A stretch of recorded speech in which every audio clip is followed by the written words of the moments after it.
Hello everyone, कैसे हैं आप सभी लोग। आशा करता हूँ स्वस्थ होंगे और मस्त होंगे।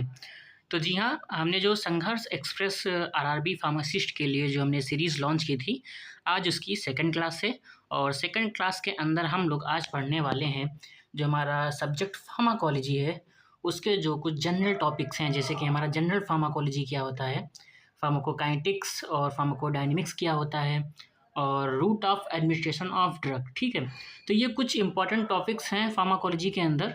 तो उनसे जो जितने टाइप के एमसीक्यू बन सकते हैं वो आज हम करने वाले हैं। ठीक है, और एमसीक्यू के साथ साथ में हम इसकी थ्योरी को भी कवर करेंगे, जो कि हम एक प्रॉपर एक्सप्लेनेशन के रूप में आपको बताने वाले हैं। तो इससे फ़ायदा क्या होगा कि जैसे कि आप जब आगे कोई सवाल इसी से टॉपिक से रिलेटेड देखेंगे तो आप उसको आंसर कर पाएंगे। तो चलिए शुरू करते हैं आज के क्लास में, और आपको आगे बताते हैं क्वेश्चन नंबर 1 के ऊपर। जी हाँ, क्वेश्चन नंबर 1 हमारा है, the study of the fate of drug in the body is called. Option number 1 हमारा है फार्माकोडायनेमिक्स, ऑप्शन नंबर बी है फार्माकोकाइनेटिक, ऑप्शन नंबर 3 है थेराप्यूटिक्स, एंड ऑप्शन डी है हमारा टॉक्सिकोलॉजी। तो यहाँ पे बात की गई है fate of drug into the body, means जो ड्रग हम खा रहे हैं वो बॉडी के अंदर जा रही है, तो बॉडी कैसे ड्रग के साथ क्या कर रही है। ठीक है, ये हमको बताना है। तो ये किस ब्रांच के अंदर आ रहा है फार्माकोलॉजी में, ठीक है, वो आपको बताना है। तो आशा करता हूँ कि आप लोगों ने आंसर इसका जो है दे दिया होगा। तो चलिए मैं आपको बताता हूँ आंसर इसका क्या रहेगा। जी हाँ, इसका आंसर रहने वाला है, करेक्ट ऑप्शन जो हमारा है वो हमारा है ऑप्शन नंबर बी। तो ऑप्शन नंबर बी हमारा है फार्माकोकाइनेटिक। तो फार्माकोकाइनेटिक क्या होता है वो देखते हैं। फार्माकोकाइनेटिक जो होता है वो बराबर होता है what the body does to the drug, means जो हमारी बॉडी है, जो एक ह्यूमन बॉडी है, वो ड्रग के साथ में क्या कर रही है। ठीक है, जैसे हमने ये इंसान बनाया, ये इंसान जो है कोई ड्रग खाएगा, ये ड्रग जो ये खा रहा है, तो ये ड्रग जो है व्यक्ति की बॉडी के अंदर जाएगी, तो स्टमक के अंदर जाएगी। फिर स्टमक के अंदर क्या होगा, उसका डिसइंटीग्रेशन होगा, मतलब कि वो टूट जाएगी, और टूटने के बाद में क्या होगा, वो ड्रग जो है ब्लड में एब्जॉर्ब होगी। जैसे कि इसमें बताया गया है कि ये इट इंक्लूड्स एब्जॉर्प्शन, मतलब कि वहाँ पे जो ड्रग है वो ब्लड के अंदर एब्जॉर्ब हो रही है। एब्जॉर्ब होने के बाद वो डिफरेंट पार्ट ऑफ बॉडी पे वो डिस्ट्रीब्यूट होगी, मतलब पहले एब्जॉर्प्शन होगा फिर डिस्ट्रीब्यूशन होगा। उसके बाद क्या होगा, जब सारी बॉडी में हर जगह जो है जो ड्रग है डिस्ट्रीब्यूट हो जाएगी, तो जहाँ उसकी ज़रूरत है वहाँ पे अपना काम अपना एक्शन दिखाएगी।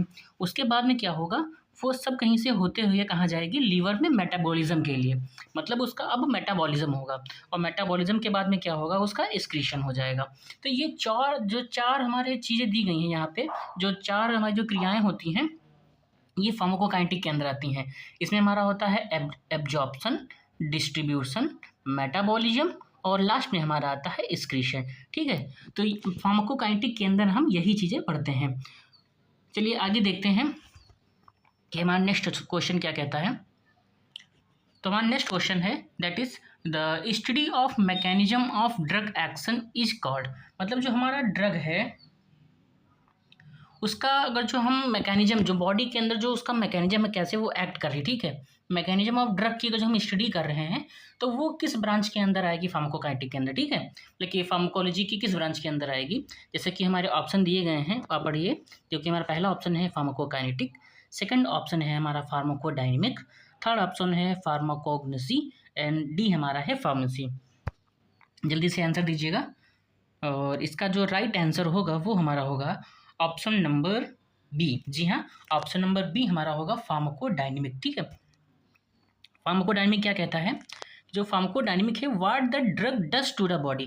अब वहाँ पीछे क्या था कि जो हमारी बॉडी है वो ड्रग के साथ में क्या कर रही है, उसको हम बोलते हैं फार्माकोकाइनेटिक। यहाँ पे उसका उल्टा है, यहाँ पे क्या है कि जो ड्रग है वो बॉडी के साथ में क्या कर रही है, जो ड्रग है हमारी ये बॉडी के साथ में क्या कर रही है, हमको ये यहाँ पे पता करना है, फिर ये चीज़ हमको जाननी है। It studies receptor binding, signal transduction, dose response, efficacy, potency, and type of antagonism.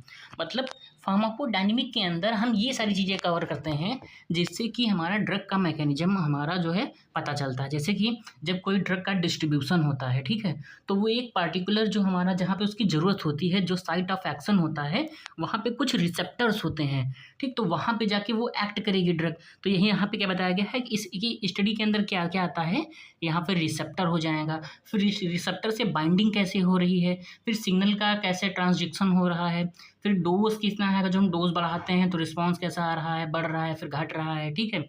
Efficacy क्या है, मतलब कि कितना जो ड्रग है कितना एक्शन दिखा रहा है, ठीक है, पोटेंसी क्या है उसकी, और टाइप ऑफ एंटागोनिज्म क्या है। ये सारी चीज़ों की जो हम स्टडी करते हैं वो किसके अंदर करते हैं, वो हम करते हैं फार्माकोडायनेमिक के अंदर। तो हमारा राइट ऑप्शन हो जाएगा that is option number B, ठीक है। अब नेक्स्ट क्वेश्चन देखते हैं, क्वेश्चन नंबर 3। तो क्वेश्चन नंबर 3 क्या कहता है, which branch deals with safe and effective use of drug in patient.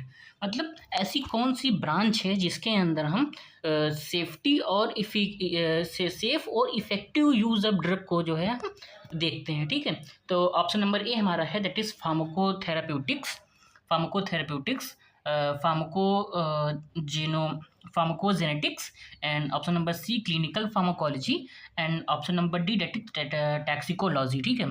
जल्दी से जो है आंसर दीजिएगा, और इसका जो हमारा करेक्ट आंसर होगा वो हमारा होगा दैट इज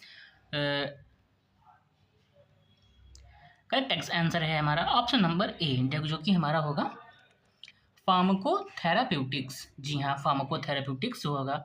तो फार्माकोथेराप्यूटिक क्या होता है, तो pharmacotherapeutic is the application of drug in the treatment of disease. Means क्या है कि ड्रग की कैसे हम अप्लाई कर रहे हैं, ठीक है, कैसे हम ड्रग का यूज़ कर रहे हैं किसी भी डिजीज़ को ट्रीट करने में के लिए, ठीक है, उसको हम बोलते हैं फार्माको थेराप्यूटिक्स, ठीक है। It answer which drug what dose और हाउ ऑफन।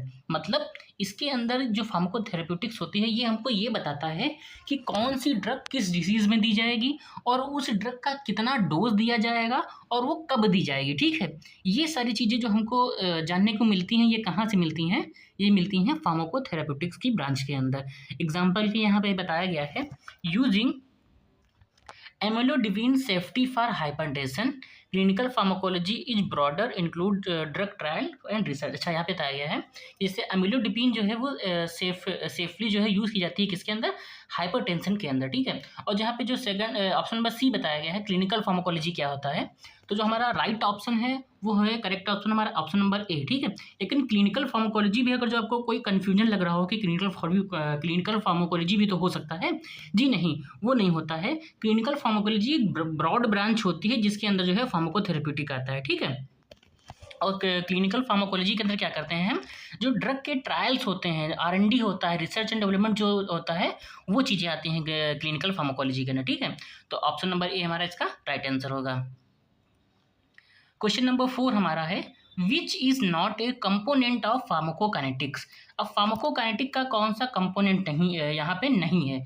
जैसा कि मैंने अभी आपको पहले बताया था कि फार्माकोकाइनेटिक के जो कितने कंपोनेंट्स होते हैं, फार्माकोकाइनेटिक से कितने होते हैं, 4 कंपोनेंट्स होते हैं। और उसको कैसे दिखाया गया था, यहाँ पे बताया गया था ADM और E। ADME means absorption, distribution, metabolism and excretion. तो इसके अलावा जो यहाँ पे आंसर ऑप्शन दिया होगा वही हमारा राइट आंसर है। तो जैसा कि हमको दिख रहा है कि भाई एब्जॉर्प्शन तो होता है फार्माकोकाइनेटिक के अंदर, डिस्ट्रीब्यूशन भी होता है, मेटाबॉलिज्म भी होता है, लेकिन जो रिसेप्टर बाइंडिंग है ये कहाँ पे आएगी हमारी ये कहाँ पे आएगी, ये फार्माकोडायनेमिक के अंदर आती है। तो हमारा जो राइट ऑप्शन हो जाएगा वो हमारा हो जाएगा ऑप्शन नंबर डी, जो कि हमारा है रिसेप्टर बाइंडिंग, ठीक है। नीचे भी बताया गया है कि ADME जो हमारा है फार्माकोकाइनेटिक से आता है और रिसेप्टर बाइंडिंग जो है ये फार्माकोडायनेमिक से बिलोंग करता है, ठीक है। तो अब देखते हैं क्वेश्चन नंबर 5। तो क्वेश्चन नंबर 5 है, फादर ऑफ मॉडर्न फार्माकोलॉजी। ये तो आप लोगों ने पढ़ा होगा, बहुत ही हमारे फेमस साइंटिस्ट हैं जो फादर ऑफ फार्माकोलॉजी हमारे हैं, ठीक है। तो बताइएगा कि इसका राइट आंसर क्या होगा, गेस करिए। जी हाँ, इसका जो राइट आंसर है वो हमारे होंगे जो ओसवाल्ड स्मिथबर्ग साहब थे हमारे। जो करेक्ट ऑप्शन हमारा है option number A, Oswald Schmiedeberg, वो हमारे as a father of pharmacology कहे जाते हैं। तो Schmiedeberg 1838 to 1921 establish the first pharmacology lab in Strasbourg, ठीक है, उन्होंने पहली फार्माकोलॉजी की लैब जो है इस्टेब्लिश की थी और उन्होंने कई सारे फार्माकोलॉजिस्ट को भी ट्रेंड किया था और उन्होंने कई सारे फार्माकोलॉजी के जो डिसिप्लिन होते हैं, जो साइंटिफिक डिसिप्लिन होते हैं, उनको जो है बनाया था, ठीक है। यहाँ पे एक दूसरे साइंटिस्ट का भी बताया गया है, इसको भी ध्यान रख लीजिएगा, फिर नोट कर लीजिएगा कि फादर ऑफ टॉक्सिकोलॉजी किसको कहा जाता है। तो फादर ऑफ टॉक्सिकोलॉजी हमारे कौन से हैं, ये हमारा है पैरासेल्सस, ठीक है। जो पैरासेल्सस थे हमारे, इनको क्या कहते हैं, फादर ऑफ टॉक्सिकोलॉजी, ये नोट कर लीजिएगा। क्वेश्चन नंबर 6 हमारा आता है जो कि है fraction of unchange drug reaching system circulation is called, means fraction of unchange drug reaching systemic circulation is called. जो हमारी ड्रग है, ठीक है, कोई हमने ड्रग खाई और वो अनचेंज हुई है, जो हमारी सिस्टमिक सर्कुलेशन में पहुंच रही है, तो ये जो प्रक्रिया हुई, इसको हम क्या कहेंगे, ठीक है, इसको हम क्या कहेंगे, ये हमारा जो है राइट क्वेश्चन हो जाएगा, ठीक है। तो इसके हमारे कुछ ऑप्शन दिए गए हैं, वो ऑप्शन कौन कौन से हैं कि इसको हम बायो अवेलेबिलिटी कहेंगे, या फिर इसको क्लियरेंस कहेंगे, हाफ लाइफ कहेंगे, या फिर इसको हम वॉल्यूम ऑफ डिस्ट्रीब्यूशन कहेंगे, जिसको हम वीडी शॉर्ट फॉर्म में लिखते हैं। तो इसका राइट आंसर बताइए। जी हाँ, इसका जो राइट आंसर होगा वो हमारा होगा ऑप्शन नंबर ए, जिसको हम बोलते हैं बायो अवेलेबिलिटी, ठीक है। Fraction of unchange drug that reaches to systemic circulation is called bioavailability, जो कि हम एफ से जो है इसको डिनोट करते हैं। Measures how much of drug reaches systemic circulation unchanged, ठीक है, मतलब कि कितनी ड्रग जो है अनचेंज जो है हमारे सिस्टमिक सर्कुलेशन में पहुंच रही है, उसको हम बोलते हैं बायो अवेलेबिलिटी। जैसे कि यहाँ बताया गया है कि 100% बायो अवेलेबिलिटी किसकी होती है जो 100% बायो अवेलेबिलिटी होती है वो किसकी होती है, आईवी ड्रग्स की होती है। जो हमारी आईवी ड्रग्स होती हैं उनकी 100% होती है, और ओरल की जो होती है, जो ओरल हमारी जो ड्रग्स खाते हैं, हम ओरली जो ड्रग्स खाते हैं, F is reduce due to poor absorption and first pass metabolism.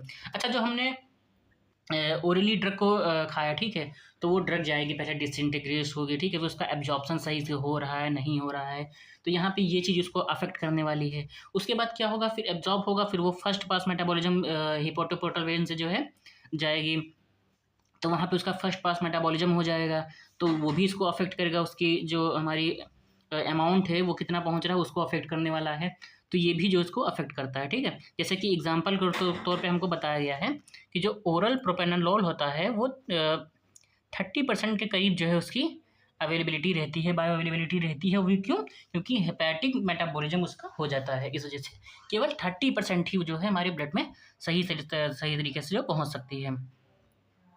Question number 7 हमारा है, डेट इज है first pass metabolism mainly occur in, मतलब कि ऐसा कौन सा बॉडी का पार्ट है जिसके अंदर फर्स्ट पास मेटाबॉलिज्म होता है।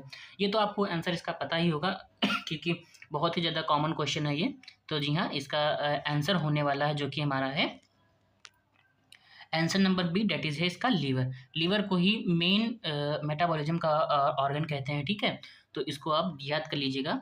जो drug given orally pass through the liver via portal circulation before entering systemic food hepatic enzymes metabolises many drug, means क्या है कि जो हम कोई भी ड्रग खाते हैं, ठीक, ओरली कोई भी ड्रग लेते हैं, तो सबसे पहले उसका एब्जॉर्प्शन होता है, और एब्जॉर्प्शन होने के बाद जो हमारा पोर्टल हिपैटोपोर्टल सिस्टम होता है उसके हिसाब से वो जो है, जो हमारी ड्रग होती है वो सबसे पहले हमारे लीवर में जाती है, और लीवर के अंदर जो हमारे हिपैटिक एंजाइम्स होते हैं उस ड्रग को मेटाबोलाइज कर देते हैं, ठीक है, या फिर उसका कुछ पोर्शन जो है मेटाबोलाइज हो जाता है, ठीक है। ये चीज़ हमको बताई गई है।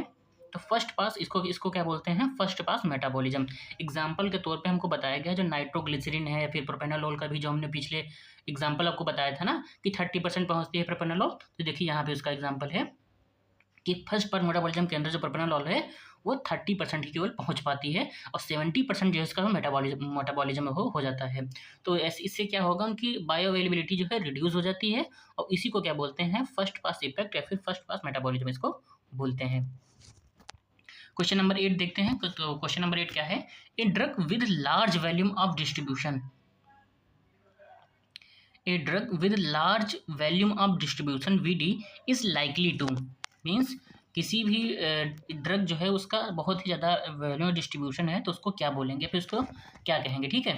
तो इसमें बताया गया है कि ऑप्शन नंबर 1 हमारा है रिमेन इन प्लाज्मा, ठीक है कि वो प्लाज्मा में रहेगी, सॉरी, कि वो प्लाज्मा में रहेगी, या फिर बी एक्यूमुलेट इन टिश्यू, या फिर वो टिश्यू में एक्यूमुलेट हो जाएगी, कहीं ना कहीं टिश्यूज़ में जाके एक्यूमुलेट हो जाएगी, या फिर सी स्क्रीट रैपिडली, या फिर option number D stay in extra cellular fluid. बताइए, जल्दी से आंसर दीजिएगा। जी हाँ, इसका करेक्ट ऑप्शन होगा जो कि हमारा है option number B accumulate in tissues. अच्छा, क्या होता है, जिस ड्रग का वॉल्यूम ऑफ डिस्ट्रीब्यूशन ज़्यादा होता है वो कई सारे मतलब कि पूरी बॉडी के अंदर ज़्यादा डिस्ट्रीब्यूट होती है, और क्या होता है जो हमारे बॉडी के टिश्यूज़ होते हैं वहाँ पर जाके एक्यूमुलेट हो जाती है, मतलब कि जम जाती है। ठीक है, जैसे कि नीचे बताया गया है एक्सप्लेनेशन के अंदर आपको कि जो हम वॉल्यूम ऑफ डिस्ट्रीब्यूशन होता है वो कैसे पता करते हैं हम, उसका फार्मूला क्या होता है ये आप याद कर लीजिएगा, इंपॉर्टेंट है कि amount of drug in body, कि जो बॉडी का जो ड्रग का अमाउंट है बॉडी के अंदर वो कितना है। ठीक है, उसके फिर उसको डिवाइड करेंगे किससे, प्लाज्मा कंसनट्रेशन से। ठीक है, यहाँ पे कहता है amount of drug in body ऊपर रखेंगे, फिर उसको डिवाइड करेंगे काहे से, प्लाज्मा कंसनट्रेशन से, और ये हमारा क्या है, अमाउंट ऑफ ड्रग। ठीक, amount of drug upon plasma concentration is equal to VD. ठीक है, अब इनका कहना है अगर जो वीडी हमारा लो है, ठीक, तो क्या है, confined to plasma that is heparin. Okay, अगर जो मीडियम है तो हमारा क्या होगा, एक्स्ट्रा सेलुलर फ्लूइड में हो जाएगा, और हाई वॉल्यूम ऑफ डिस्ट्रीब्यूशन है तो होगा टिश्यू स्टोरेज, या फिर लिपिड सॉल्युबल ड्रग्स जैसे क्लोरोक्विन वगैरह जो होती हैं वो टिश्यू स्टोरेज में जो है पहुंच जाती हैं, एक्यूमुलेट हो जाता है। ठीक है, अगला क्वेश्चन देखते हैं जो कि हमारा क्वेश्चन नंबर 9 है। तो क्वेश्चन नंबर 9 क्या कह रहा है, वो कह रहा है zero order kinetics. Zero order kinetics का मतलब क्या होता है, उसका मीन क्या है। ठीक है, तो इसमें हमारे कुछ ऑप्शन दिए गए हैं, जो कि ऑप्शन नंबर 1 हमारा है वो है constant fraction eliminated per time. Option number B है हमारा elimination proportional to concentration. Option number C constant amount eliminated per time, या फिर option number D independent of dose, मतलब कि डोज पे कोई डिपेंड ही नहीं करता है। ठीक है, जीरो ऑर्डर काइनेटिक्स क्या है ये हमको बताना है, जल्दी से आंसर दीजिएगा।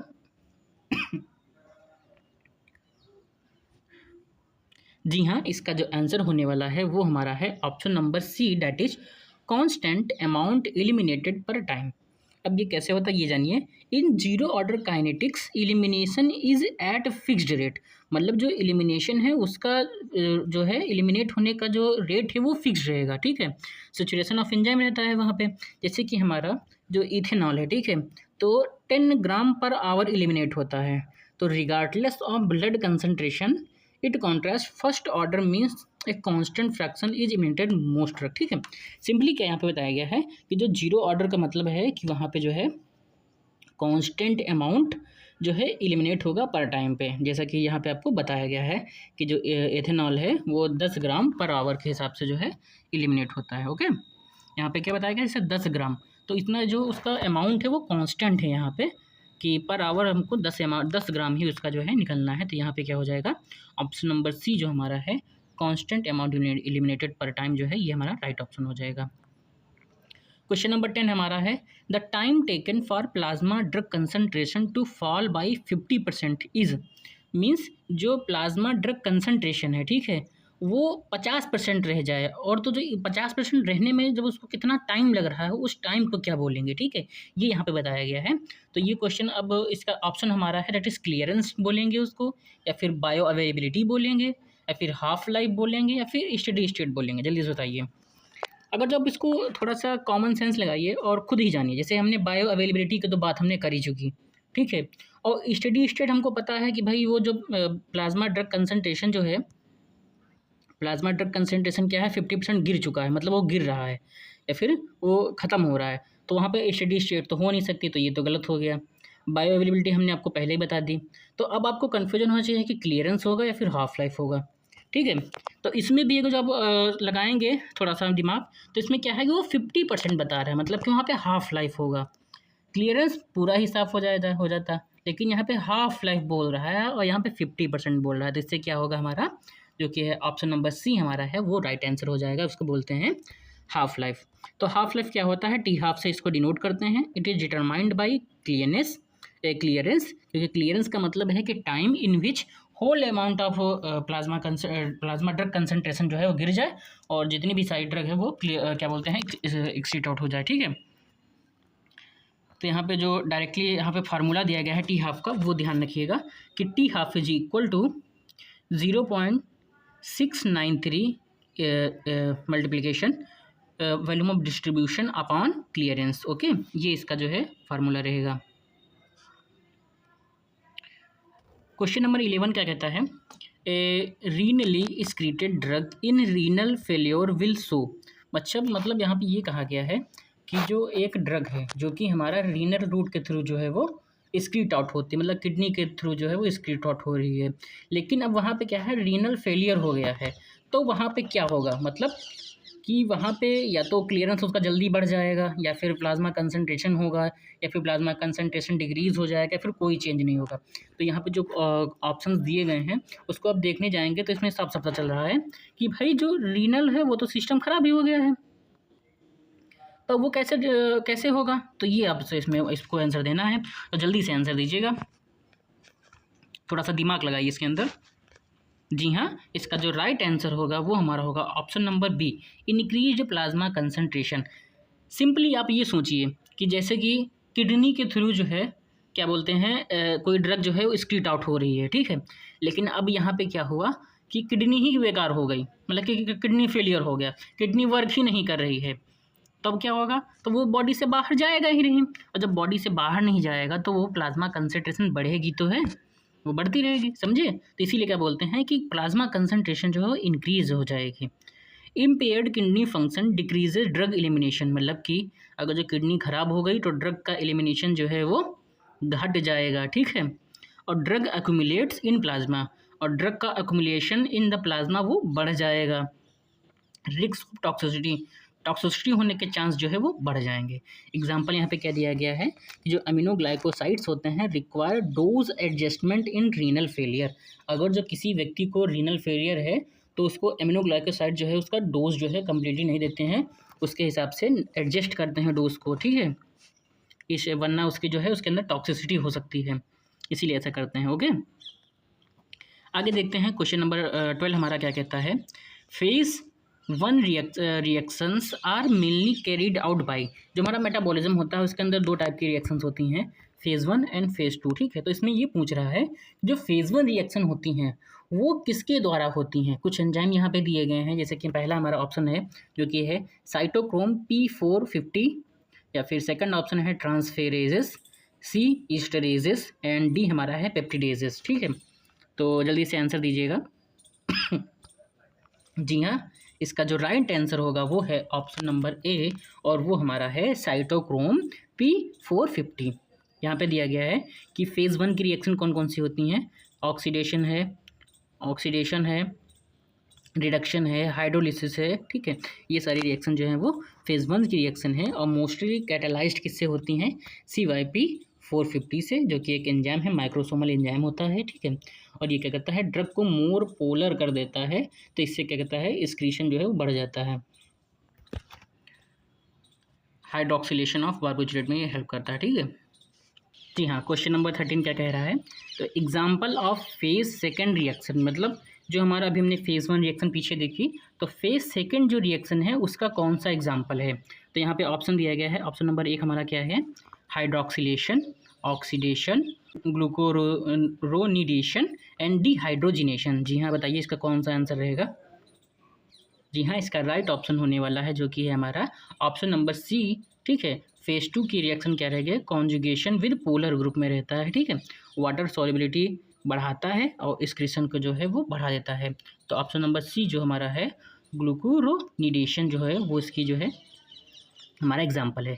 अच्छा, और कौन कौन सी रिएक्शन इसके अंदर आती हैं, तो हमारा एस्टाइलेशन होता है और सल्फेशन जो होता है वो इसकी जो है रिएक्शन आती हैं फेज सेकंड के अंदर। क्वेश्चन नंबर 14 क्या कहता है, बायो इक्विवेलेंस स्टडीज़ कंपेयर, मतलब बायो इक्विवेलेंस स्टडी जो है वो किससे कंपेयर की जा रही हैं। ऑप्शन नंबर 1 हमारा है different molecules, option number B genetic versus branded drug, option number C route of administration, या फिर डी इंटरेक्शन, ड्रग इंटरेक्शन, ठीक है। जल्दी से इसका आंसर दीजिएगा, और इसका आंसर होने वाला है जो कि है हमारा option number B generic and branded drugs, ठीक है। तो generic must show same C max T max area under the curve as branded drug within 80 to 125 range. This ensure similar therapeutic effect. मतलब क्या है? अच्छा, आजकल आप लोगों ने ये भी बहुत ज़्यादा सुना होगा. अब जैसे कि आप फार्मासिस्ट हैं तो आप लोगों को तो ये पता ही होगा, लेकिन काफ़ी लोगों का जो हमारी जनरल पब्लिक होती है, ठीक है, उसका ये क्वेश्चन रहता है कि सर जो हमारी जेनरिक दवाएं हैं और जो हमारी ब्रांडेड दवाएं हैं, क्या वो अलग होती हैं या फिर उनमें जो है हम जैसे वो बोलते हैं कि जो हम ब्रांडेड दवा खाते हैं तो हमको जो है बीमारी नहीं लगती है, बीमारी ठीक हो जाती है, और जो हम जेनरिक दवा खाते हैं तो हमारी बीमारी जो है वो जो है नहीं ठीक होती है. लेकिन ऐसा नहीं होता है, क्योंकि जेनरिक मेडिसिन और जो ब्रांडेड मेडिसिन होती हैं उन दोनों का जो है सीमैक्स जो है वो भी ठीक रहता है, मतलब सेम ही रहता है, उसमें कोई डिफरेंस नहीं रहता है. जैसे कि बायो इक्विवेलेंस का मतलब क्या है यहाँ पे, कि ये स्टडी इसीलिए की जाती है कि हमको ये बता सके कि दोनों का जो थेरेप्यूटिक इंडेक्स है वो बिल्कुल सेम ही है, जैसा इसका है वैसा उसका है. तो इसी वजह से हमको जेनेरिक और ब्रांडेड ड्रग दोनों सेम मिल होती हैं. बस इसमें क्या रहता है कि जो ब्रांडेड ड्रग्स होती हैं उनकी पैकेजिंग अच्छी होती है, इस वजह से जो है उनका रेट हाई रहता है. ओके, तो इसके अंदर क्या है, क्वेश्चन नंबर 14 का जो राइट आंसर होगा option number B. Question number 15 हमारा है steady state concentration is achieved after. Steady state concentration मतलब कि हमारी कब अचीव कर सकते हैं, ठीक है, 1 हाफ लाइफ के बाद, या फिर 2 हाफ लाइफ के बाद, 4 to 5 हाफ लाइफ के बाद, या फिर 10 हाफ लाइफ के बाद. जल्दी से बताइए, इसका आंसर बताइए. जी हाँ, इसका जो आंसर होगा वो हमारा होगा ऑप्शन नंबर सी, जो कि होगा 4 to 5 हाफ लाइफ के बाद में जो है हम ये कह सकते हैं कि हमारे अंदर जो है स्टडी स्टेट जो है वो आ चुकी है. ये option number C. With repeated dosing drug accumulate until input is equal to output. मतलब कि जब तक कि वो इनपुट और आउटपुट दोनों बराबर नहीं हो जाता है तब तक जो है ड्रग वो, अगर जो हम बार बार उसकी खा रहे हैं ड्रग को, तो वो एक्यूमुलेट हो जाती है. This plateau occurs after 4 to 5 half life. मतलब ये जो प्लेट्यू फेज़ आती है उसके अंदर, ठीक है, डोज रिस्पॉन्स में, ठीक है, वहाँ पे जो प्लेट्यू फेज़ आएगी तो 4 से 5 हाफ लाइफ के बाद ही आएगी. A drug with half life 8 hour. जैसे कि यहाँ पे एग्जांपल दिया गया है कि कोई ऐसी ड्रग है जिसका हाफ लाइफ कितना है, 8 आवर्स है, ठीक है, which reaches steady state in 32 to 40 hours. मतलब अगर जो किसी ड्रग का हाफ लाइफ 8 घंटे है तो वो 32 से 40 घंटे बाद में जो है वो स्टडी स्टेट के अंदर जो है आ जाती है, ठीक है. तो आगे देखते हैं क्वेश्चन नंबर 16 क्या हमारा कहता है. Maximum effect of drug can produce is. अच्छा, क्या कहते हैं, मैक्सिमम ड्रग ऑफ इफेक्ट को जो प्रोड्यूस कर रहा है तो उसको हम क्या बोलने वाले हैं, ठीक है. तो ऑप्शन नंबर 1 हमारा है पोटेंसी, उसको पोटेंसी बोलेंगे, या फिर ऑप्शन नंबर बी इफिकेसी बोलेंगे, या फिर उसको एफिनिटी बोलेंगे, या फिर बायो अवेलेबिलिटी बोलेंगे. अच्छा, जैसे हमने अभी पिछले क्वेश्चंस में बायो अवेलेबिलिटी तो हमने पढ़ ली ना कि क्या होती है, कि वहाँ पे कितना अमाउंट पहुँच रहा है उसको बोलते हैं हम बायो अवेलेबिलिटी ना. तो ये तो नहीं होने वाला. एफिनिटी क्या होता है, एफिनिटी जैसे कोई रिसेप्टर है हमारा, ठीक है, ये रिसेप्टर है, तो अब जैसे ड्रग कोई ये है, ठीक, तो अब ये तो यहाँ पे जाएगी नहीं, और जाएगी तो ये सही से बैठेगी नहीं, क्योंकि यहाँ पे कुछ पार्ट जो है रिसेप्टर का वो खाली रह जाएगा. अगर जो मैं ड्रग को ऐसा कर दूँ तो वहाँ पे जाके अच्छे से जो है बैठ जाएगी. तो इसी को बोलते हैं एफिनिटी, समझे. और इफिकेसी जो हमारी रहती है वो पोटेंसी, ये आपको बताना है, ठीक है. तो सिंपली क्या है, इसका जो राइट आंसर होने वाला है वो हमारा है इफिकेसी. इफिकेसी क्या कहता है कि maximum response a drug can produce. मतलब अगर जो आपने कोई ड्रग खाई तो कितना ज़्यादा वो जो ड्रग जो है रिस्पॉन्स क्रिएट कर सकती है, रिस्पॉन्स दे सकती है, उसको बोलते हैं क्या हम इफिकेसी. और पोटेंसी क्या होती है कि potency equal to dose require for effect. मतलब अगर जो हम से माना कि हमने जो पैरासीटामॉल खा रहे हैं, ठीक है, कि हमने 325 mg पैरासीटामॉल खाई, ठीक है, 325 mg पैरासीटामॉल खाई, या फिर हमने 500 mg पैरासीटामॉल खाई, तब हमको इफेक्ट देखने को मिला. 325 mg खाई तो भी इफेक्ट देखने को मिला हमको. लेकिन अगर जो हम 100 mg पैरासीटामॉल खाएं तो क्या इफेक्ट देखने को मिलेगा हमको, या फिर 50 mg हम पैरासीटामॉल खाएं तो क्या इफेक्ट देखने को मिलेगा हमको. यही चीज़ को क्या बताता है, ये बताता है पोटेंसी, कि कितना मिनिमम कितना मिनिमम डोज हमको चाहिए किसी ड्रग का कि वो हमको रिस्पॉन्स दिखाए, उसको क्या बोलते हैं, पोटेंसी। और इफिकेसी क्या होता है कि मैक्सिमम रिस्पॉन्स कितना दे रही है ड्रग, मतलब कि एक ड्रग जैसे हमने 500 mg की पैरासीटामोल खाई तो मैक्सिमम कितना रिस्पॉन्स हमको दे सकती है, ये बताता है इफिकेसी। और कितना डोज चाहिए ये बताता है पोटेंसी, ठीक है। A drug can be very potent but low efficacy, मतलब कि जो ड्रग है वो बहुत ज़्यादा पोटेंट हो सकती है लेकिन उसका एफिकेसी जो है वो लो हो सकता है, इसको क्या बोलते हैं, पार्शियल एगोनिस्ट बोलते हैं इसको, ठीक है। तो ये ध्यान रखिएगा। ऑप्शन नंबर 17 क्या कहता है कि dose producing 50% of maximum response is. अच्छा, कह रहे हैं कि जो हमने कोई ड्रग खाई, ठीक है, अब उसका हम मानते हैं, हमने माना कि उसका जो रिस्पॉन्स है वो 100% हो सकता था, माना कि उसका जो रिस्पॉन्स है 100% हो सकता था, और लेकिन मैंने जब कोई ड्रग खाई तो उसका रिस्पॉन्स कितना हुआ, 50%, ठीक। तो इसको हम क्या बोलेंगे, इस जो जो ये दिखा रहा है इसको हम क्या बोलेंगे, ठीक है, ये बताइए आप। अब इसमें ऑप्शन है ED50, LD50, TD50 या फिर T12। आप समझ रहे हैं क्या है ये सब, बताइए। जी हाँ, आप बता रहे हैं आपको इसका राइट ऑप्शन क्या होगा, जो कि हमारा है ED50, that is effective dose. Effective dose 50, मतलब कि उसके अंदर इफेक्टिव डोज जो हमारा है वो 50% ही है, तो इसका राइट आंसर होने वाला वो हमारा है ED50। LD का क्या होता है, dose lethal to the 50% animal, ठीक है। और TD का मतलब क्या होता है, टॉक्सिक डोज, ठीक है। ये होता है लीथल डोज और ये होता है टॉक्सिक डोज इन 50% ह्यूमन, LD50 को बोलते हैं, ठीक है। TD50 को क्या बोलते हैं, टॉक्सिक डोज इन 50% ह्यूमन, और लीथल क्या बोलते हैं, डोज लीथल इन 50% एनिमल, ओके। क्वेश्चन नंबर 18 का कहता है कम्पिटेटिव एंटागोनिज्म कॉजेस। भाई जो कम्पिटिटिव एंटागोनिज्म हो रहा है, ठीक है, हमारी बॉडी के अंदर, तो वो क्या कॉज करेगा, इफिकेसी को कम कर देगा, पोटेंसी को कम कर देगा, या फिर इरिवर्सिबल बाइंडिंग कर देगा, या फिर कोई इफेक्ट ही नहीं दिखाएगा। बताइए क्या होगा आंसर, इसका आंसर क्या होगा। जी हाँ, इसका आंसर होने वाला है, इसका आंसर होगा ऑप्शन नंबर बी, जो कि हमारा इसका करेक्ट होगा, जो कि उसकी पोटेंसी को जो है वो कम कर देगा। एक competitive antagonist bind reversibly at the receptor, reversibly वो बाइंड करता है। It is shift the dose response कर टू राइट, राइट का मतलब क्या रहता है, पोटेंसी गिर जाएगी, ठीक, but dose not reduce maximum effect, लेकिन उसका जो है इफेक्ट जो है वो उतना ही रहेगा, ठीक है। Because high agonist dose can overcome it, क्योंकि जो एगोनिस्ट का हाई डोज अगर जो हम देंगे तो इसको ओवरकम कर सकता है, ठीक है। तो ये यहाँ पे बताया गया है कि अगर जो कम्पिटिटिव एंटागोनिज्म हो रहा है तो उससे क्या होगा, पोटेंसी जो है किसी उस ड्रग की जो है वो कम हो जाती है। क्वेश्चन नंबर 19 क्या कह रहा है, example of non competitive antagonism क्या होता है। नीचे कुछ ड्रग्स दी गई हैं, फिर उसके जो मैकेनिज्म जो कंपैरिजन किया गया है उसमें आपको बताना है कि इसमें से कौन कौन से जो है कम्पिटिटिव एंटागोनिज्म दिखा रहे हैं, ठीक है। तो पहला ऑप्शन हमारा है atropine versus acetylcholine, second option है एस्पिरिन वर्सेस प्रोस्टाग्लैंडिन्स, थर्ड है प्रोप्रानोलॉल वर्सेस एड्रेनलिन, और डी हमारा ऑप्शन है नैलोक्सोन वर्सेस मॉर्फिन। जल्दी से बताइए इसमें से कौन सा होने वाला है नॉन कम्पिटिटिव एंटागोनिज्म कौन सा होगा।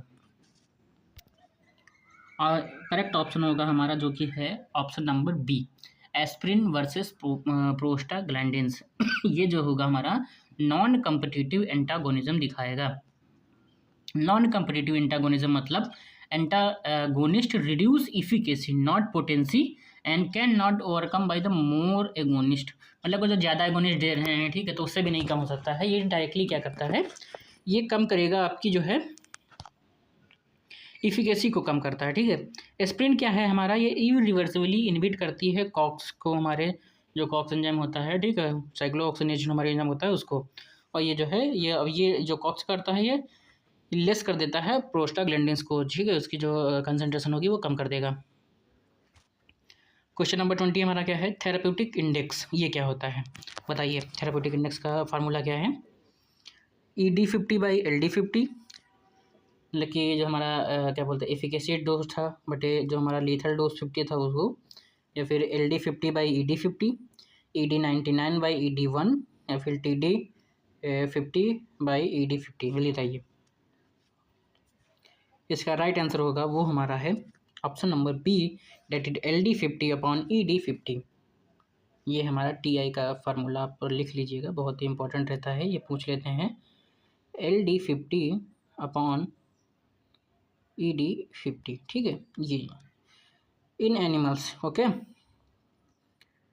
लार्जर TI मतलब सेफ ड्रग जो for humans we use therapeutic window range between effective and toxic plasma concentration. Example the digoxin has narrow TI, ठीक है। So need monitoring. सिंपली इन्होंने बताया कि एनिमल्स के अंदर जो है हम ये थेरेप्यूटिक इंडेक्स देखते हैं, ठीक है। लेकिन जो हमारा ह्यूमंस होते हैं, तो ह्यूमंस के अंदर हम क्या थेरेप्यूटिक विंडो देखते हैं, जिसके अंदर हमको एक रेंज दी जाती है, रेंज निकल के आती है। तो वो किसके बीच होगी? वो effective and toxic plasma concentration के बीच में निकल के आती है। क्वेश्चन नंबर 21, इसमें हमको क्वेश्चन क्या पूछ रहा है, प्लास्बो इफेक्ट इज ड्यू टू, जो हमारा प्लास्बो इफेक्ट है वो किस वजह से आता है, ठीक है, वो क्यों हो रहा है। ऑप्शन नंबर 1 हमारा है फार्माकोकाइनेटिक, साइकोलॉजिकल रिस्पॉन्स, या फिर हमारा फार्माकोडायनेमिक, या फिर एडवर्स ड्रग रिएक्शन।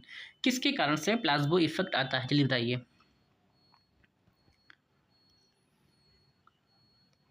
जी हाँ, इसका जो राइट आंसर होने वाला है वो हमारा है option number B, that is psychological responses, okay. Placebo means inactive substance but produces benefit due to patient's belief expectations. Placebo effect involves brain circuit, endorphin, dopamine. इसमें क्या है कि इसमें कोई ड्रग्स नहीं होती है, जैसे कोई पेशेंट है, ठीक है, वो बिलीव करता है कि हाँ ऐसा हो जाए, ऐसा हो सकता है, या फिर ऐसा चीज़ें हो सकती हैं, ठीक है। तो वो उसके ब्रेन में वैसे ही काम करने लगता है, और कुछ जो उसके जो हमारे हार्मोन्स होते हैं या फिर जो हमारे एंजाइम्स होते हैं वो रिलीज करता है, ठीक है, डोपामिन वगैरह, और वो चीज़ें ठीक हो जाती हैं। तो उसी को क्या बोलते हैं? प्लाज्बो इफेक्ट बोलते हैं, ठीक है। तो ये ध्यान रखिएगा, इस इफेक्ट को ध्यान रखिएगा। Question number 22, tachyphylaxis means. Tachyphylaxis क्या होता है, इसका मतलब क्या है? Question option number 1 gradual tolerance, B rapid tolerance, C resistance, या फिर डी क्रॉस टॉलरेंस।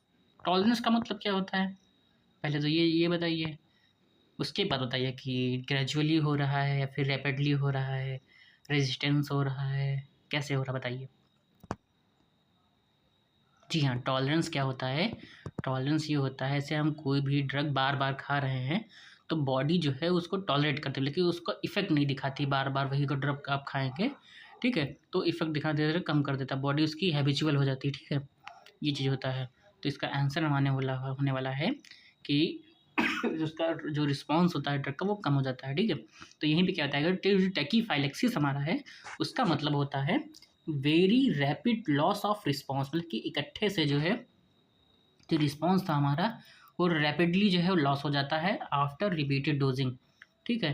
जैसे आप लोगों ने सुना होगा कि कई लोग कहते हैं कि क्या बोलते हैं कि पैरासीटामॉल में बार बार खाता रहता हूँ, ठीक है, लेकिन अब जो है पैरासीटामॉल मुझ पर जो है असर नहीं कर रही है, जैसे 500 mg में खाता रहता हूँ बार बार, तो अब जो है वो असर करना बंद कर दी है, तो अब मैं जो है 650 खाता हूँ तभी जाके असर होता है, ठीक है।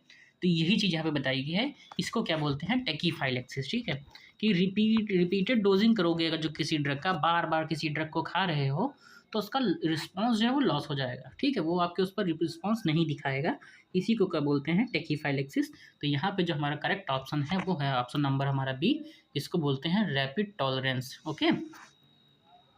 एग्जाम्पल के तौर पे यहाँ पे नाइट्रेट्स बताए गए हैं, nitrates loss effect if used continuously due to deprivation of NO donor, okay. Question number 23, idiosyncrasy means. Idiosyncrasy क्या होता है या फिर इसके मतलब क्या होता है?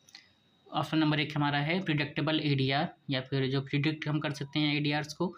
Option number B genetic abnormal response. Option number C allergy है, या फिर option number D dose related toxicity. जल्दी बताइए, सोचिए, बताइए फिर कि आइडियोसिनक्रेसी क्या है। जैसे हमने टैकीफाइलैक्सिस को आपको बताया कि रैपिड टॉलरेंस हो रहा है, तो आइडियोसिनक्रेसी क्या होगा बताइए। ये सब जनरल फार्माकोलॉजी के अंदर आता है। जी हाँ, इसका जो राइट आंसर होगा वो हमारा होगा ऑप्शन नंबर बी, जो कि है genetic abnormal response. Genetic abnormal response को क्या बोलते हैं? Idiosyncrasy. Unusual drug response due to genetic factor, मतलब किसी ड्रग का अनयूजुअली जो कॉमनली इफेक्ट नहीं देखने को मिलता है और वो किसी पर्टिकुलर इंसान के जेनेटिक्स के द्वारा जो है उसका रिस्पॉन्स जो है चेंज हो रहा है, तो उसको क्या बोलते हैं हम? आइडियोसिनक्रेसी, मतलब कि जेनेटिक फैक्टर्स की वजह से जो है ड्रग का रिस्पॉन्स वो चेंज हो रहा है। एग्जाम्पल के तौर पे हीमोलाइसिस आफ्टर सल्फोनामाइड्स इन G6PD डिफिशियंसी। तो G6PD डिफिशियंसी जो होती है उसके अंदर जो सल्फोनामाइड्स देते हैं तो वहाँ पे क्या होगा? हीमोलाइसिस होने लगता है। ओके, ये इसका एग्जाम्पल था। Question number 24, GPCR mediated drug, जो हमारे जी प्रोटीन कपल्ड रिसेप्टर होते हैं, ठीक है, उनकी सहायता से कौन सी ड्रग जो है एक्ट करती है? उनसी ड्रग से वो कौन सी ड्रग है जो GPCR की हेल्प लेती है अपना एक्शन दिखाने के अंदर, वो बताइए। इससे हमारा ऑप्शन है इंसुलिन, एड्रेनलिन, स्टेरॉइड या फिर थायरॉक्सिन। जल्दी बताइएगा कौन सा होगा इसमें से। जी हाँ, इसका जो आंसर है वो हमारा है answer number option number B, जो कि है एड्रेनलिन या फिर इसको बोलते हैं एपिनेफ्रिन। ठीक है, adrenaline act as adrenergic GPCR, ठीक है, जो कि हमारा बीटा होता है, बीटा से GS होगा है और यहाँ पे जो है साइक्लिक MP बढ़ेगा और अगर जो अल्फा 1 पे बाइंड करेगा तो GQ प्रोटीन निकलेगी और वो क्या करता है? IP3 डैग पाथवे को बढ़ा देता है। ठीक है, यहाँ पे क्या है, अगर GPCR में बीटा, अगर जो बीटा जगह पे एक्ट कर रहा है, ठीक है, तो यहाँ GS प्रोटीन निकलता है वहाँ पे। ठीक है, साइक्लिक MP को बढ़ा देता है और वो जो अल्फा 1 रिसेप्टर पे बाइंड कर रहा है तो क्या है? GQ प्रोटीन निकलेगा और IP3 डैग पाथवे को जो है बढ़ा देता है। इंसुलिन जो होती है वो इंसुलिन क्या करती है? Use receptor thyroxine kinase. अच्छा, जो इंसुलिन होती है वो किसका यूज़ करती है? थायरोसिन काइनेज का। और स्टेरॉइड और थायरोक्सिन जो होते हैं ये इंट्रासेलुलर रिसेप्टर्स का यूज़ करते हैं। ठीक है, तो यहाँ पे जो एड्रेनलिन है वो क्या यूज़ करता है? GPCR का यूज़ करता है। आगे देखते हैं question number 25, not intracellular receptor mediated, मतलब ऐसा कौन सा है जो इंट्रासेलुलर रिसेप्टर से मीडिएटेड नहीं है? बाकी सब हैं, बाकी नहीं, एक नहीं, इसमें से बताइए। अभी हमने पीछे क्वेश्चन किया है जिसमें हमको ये पता चला है कि जो हमारा एड्रेनलिन होता है वो GPCR टाइप का होता है, तो यहाँ पे राइट आंसर क्या हो जाएगा? एड्रेनलिन हो जाएगा। ठीक है, जी हाँ, यहाँ पे राइट आंसर क्या हो जाएगा? एड्रेनलिन, क्योंकि वो हमारा GPCR है। स्टेरॉइड, थायरॉक्सिन और विटामिन डी, ये तीनों क्या हैं? हमारे इंट्रासेलुलर रिसेप्टर्स के अंदर आते हैं। ऑप्शन नंबर डी जो हमारा है वो क्या है?